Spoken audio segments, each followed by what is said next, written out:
내가 제일 싫어하는 말이 바로 이 말이다. 그냥 내버려둬도 자기만족과 자기위안에 빠지는 것이 인간의 본성일진데 새로 시작하기에 너무 늦은 때란 없다고 말한다면 게으른 사람들의 입장에서는 얼마나 즐겁겠는가. 자기만족은 유혹의 온상이며 정신을 병들게 하는 요람이다. 자기만족의 시간을 낭비하는 동안 행복은 점점 멀어진다. 끊임없이 도전하는 사람만이 위대한 사명을 완수하고 빛나는 인생을 누릴 수 있는 것이다. 웅대한 포부와 희망을 안고 성공을 향해 출발했지만 어느 순간 멈추어 선 채 어영부영 그럭저럭 현재에 만족함으로써 더 이상 아무런 목표도 갖지 못한다면 이 얼마나 비극적인 인생인가. 여기서 시간을 돈 문제로 바꿔 당신이 1억 원을 잃었다고 가정해보자. 처음에는 기분이 나쁠 것이다. 그런 다음 당신이 돈을 잃은 것을 온 세상에 알리고 싶어진다. 어느 날 길을 걷다 절친하게 지내던 옛 친구를 만났는데 그가 실수로 안부를 묻는다 치자. 어떻게 지내? 이 말이 떨어지기가 무섭게 당신은 흐느끼며 돈을 잃은 이야기를 늘어놓을 것이다. 친구가 참을성 있게 당신의 말에 귀를 기울이고 있을 때 당신은 친구의 명랑하던 얼굴이 슬픈 표정으로 바뀌는 것을 알아차린다. 당신이 돈을 잃어버린 이야기가 친구의 과거를 떠올리게 한 것이다. 친구는 수년 전 5억 원이라는 거액을 날린 것이 불현듯 떠오른다. 그리고 돈을 잃어버린 사실을 떠올리는 것만으로도 기분이 나빠진다. 그런데 정말 흥미로운 일이 일어난다. 당신의 속마음은 벌써 기분이 좋아지고 있는 것이다. 친구가 잃어버린 액수에 비하면 당신이 잃어버린 돈은 푼돈에 불과하기 때문이다. 돈을 잃는 것은 괜찮다. 누구나 이런저런 일이나 이유로 돈을 잃기 마련이니까.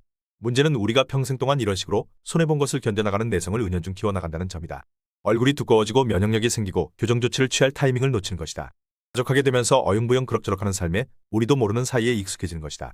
사실 돈을 잃고도 별다른 조치를 취할 절박함을 느끼지 못하는 사람이 시간과 나이의 가치를 소중히 여길 리는 만무하다.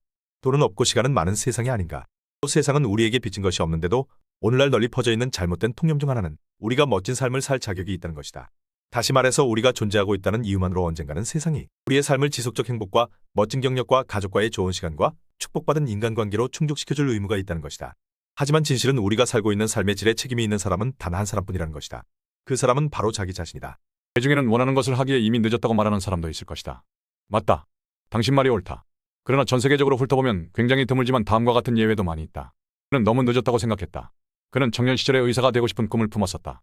그는 꿈을 포기하고 대학에 입학하여 여성 의류를 만드는 가업을 이어받았다. 그 후 27년 동안 오직 의류 사업에 매진해왔다. 하지만 그는 다른 일을 하기 위해서 은퇴를 결심했다.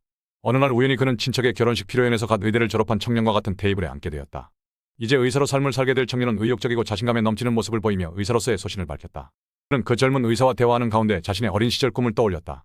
집으로 돌아가는 길에 51세의 나이인 그는 30년 전 청년 시절의 꿈을 다시 한번 되새기며 의사가 되기로 결심했다. 현재 그는 56세이다. 얼마 전 알버트 아인슈타인 의대를 졸업했고 지금은 뉴욕 브랑커스에 있는 한 의료센터에서 레지던트 과정을 밟고 있다. 비록 일주일에 100시간을 일하고 야간 근무도 자주 있지만 그는 자신의 일을 무척 좋아한다. 그가 자격을 갖추고 개업할 때쯤이면 환갑을 바라보고 있을 것이다. 죽었다가 다시 살아난 것 같습니다. 남들보다 조금 늦었지만 꿈을 이룬 로버트 로파틴의 고백이다. 로버트처럼 현재에 대한 불만이 수많은 인류의 업적을 만들어낸다. 끝없는 불만족은 우리가 쉬지 않고 완벽을 추구하도록 만들어준다. 이것은 바로 인류가 발전해온 비결이기도 하다. 현실에 안주하지 않고 이상을 추구하며 끊임없이 도전하는 자만이 인생에서 진정으로 성공할 수 있다. 현재의 삶에 만족하지 못하는 대부분의 사람들은 지금까지와는 다른 삶을 갈망한다. 그런데도 그들 중 대부분은 지금까지와는 다른 방식으로 살려고 시도하지 않는다. 대신 그에 대한 한 꾸러미의 변명 리스트를 가지고 다닌다. 흔히 내세우는 변명은 나이가 너무 많다는 것이다. 그러나 정말 나이 때문이라고 변명해도 되는 것일까? 올해는 나이 50이 넘어 인생의 전성기를 산 증인들이다. 그러나 분명한 것은 그들이 예외 중의 예외라는 사실이다.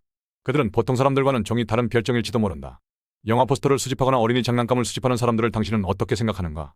아마 이해할 수 없다는 이유로 무시해버리거나 매니아라고 치부해버렸을 것이다. 아래 사람들은 진정한 매니아들이다. 그러니 다음에는 매니아가 되어보라. 당신도 한번 미쳐보라. 프레데리크 오기스트 바르톨디는 52세의 자유의 여신상을 완성했다. 세자리아 에보라는 52세의 전 세계의 디바가 되었다. 에이크록은 53세의 맥도널드 1호점을 냈다. 모리스 라벨은 53세의 볼레로를 작곡했다. 레오나르도 다빈치는 54세의 모나리자를 그렸다. 존 펜버턴은 55세의 코카콜라를 만들었다. 요하네스 구텐베르크는 55세의 인쇄술을 발명했다. 귀스타브 에펠은 57세의 파리의 에펠탑을 세웠다. 미구엘 데 세르반테스는 58세의 돈키호테를 썼다. 빅토르 위고는 60세의 레 미제라블을 발표했다. 알프레드 히치콕은 61세의 사이코를 찍었다. 페르니쿠스는 62세의 태양계의 구성을 재정립했다. 톨킨은 62세의 반지의 제왕을 발표했다. 루이 파스테르는 62세의 광견병 백신을 발견했다. 마니엘 수녀는 63세의 넉마주의들을 도우러 떠났다. 요한 세바스티안 바흐는 65세의 푸가의 기법을 만들었다. 프랜시스 치체스터 경은 65세의 단독 세계 일주를 마쳤다.